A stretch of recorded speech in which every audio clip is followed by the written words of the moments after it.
Okay, students, yesterday we have learnt, or in previous class we have learnt about direct proportion, right? So what is direct proportion? Simply we can say that if one quantity increases, the other quantity also increases. If one quantity decreases, the other quantity also decreases. It's simply denoted by the symbol proportional, right? So x is proportional to y. This is one quantity and this is one other quantity. So the formula to find out the direct proportion is x1 by y1 equals to x2 by y2. We know all this, right? So today we are going to learn one more topic, that is inverse proportion. That is inverse proportion.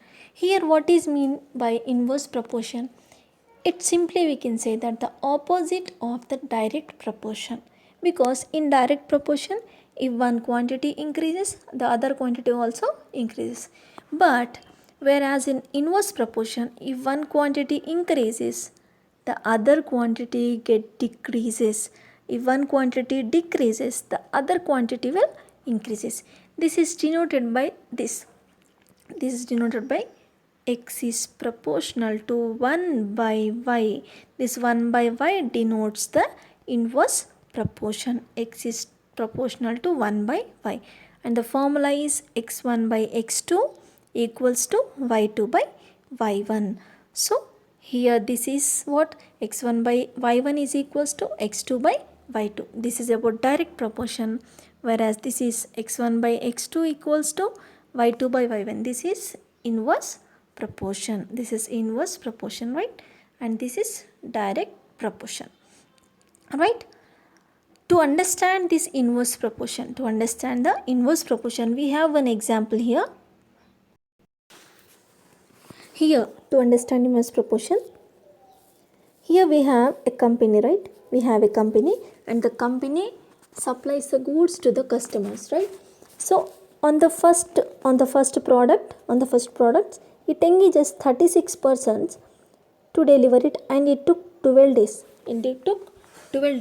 On the other project, the employees were not came to the company and the number of persons is get reduced to 18. Number of person gets to 18. It means the number of persons is decreased. Obviously, when the number of employees decreases, the time automatically will be more, right? So here the time taken by them is 24 days. It means time is increased. Here the number of persons is decreased, the time is increased, right? So here the number of persons is decreased and the time taken by them is increased.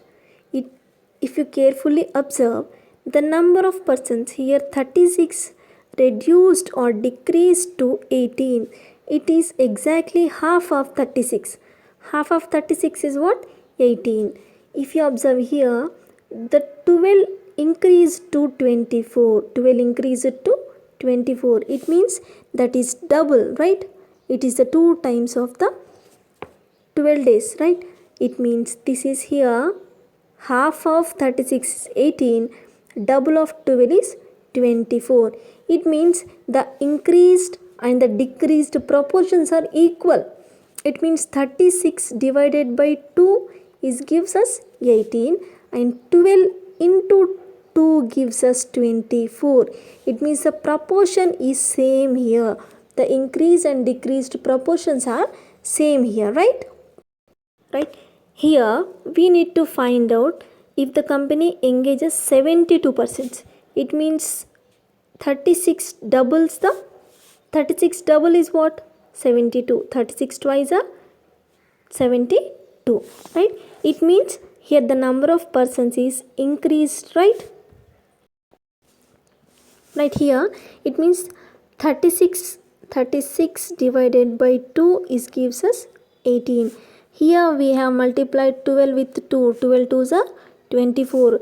And the division here multiplied with the 2 only. The proportion is same here. That is what we have to understand. Right? Here, if the number of persons again divided by 2. Again half. 18 by 2 is equals to 9. Here 24 into 2, 24 doubled, 24 into 2, that is 48. It means also the ratio, the proportion is same here, right? Now we need to understand that, we need to find out if the number of persons is 72, will time taken be half, right? Will time taken be half or not? It means 36, 36 is doubled. 36 twos are what? 36 into 2 gives us what? 72, right? It means here 12 should be divided with 2. 12 should be divided with 2. 2 ones are 2, 6 are. It gives us 6, right? It gives us 6 right here. So it means what? If one quantity increases, the other quantity will be decreased in the same proportion. It means if one quantity increases, the other quantity decreases in the same proportion is called inverse proportion, and it is denoted by what? X is proportional to 1 by y. Here x is equals to k by y, where k is the constant, right? We know that, right? If you multiply, cross multiply x into y, xy is equals to k, xy equals to k.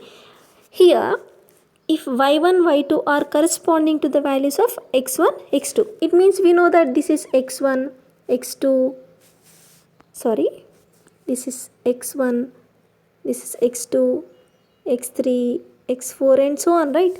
For that we have y1, y2, y3 and so on, corresponding values we have, right?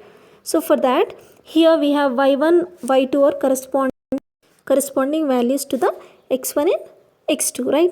So here we can write that x1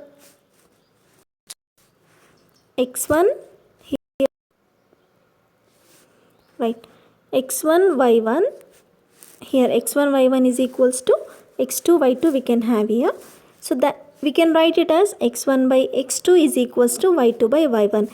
This is to find out the inverse proportion, and we know that what is direct proportion? x1 by y1 equals to x2 by y2, whereas for inverse proportion we have x1 by x2 equals to y2 by y1. Here you should remember these two, right? Here you should remember these two.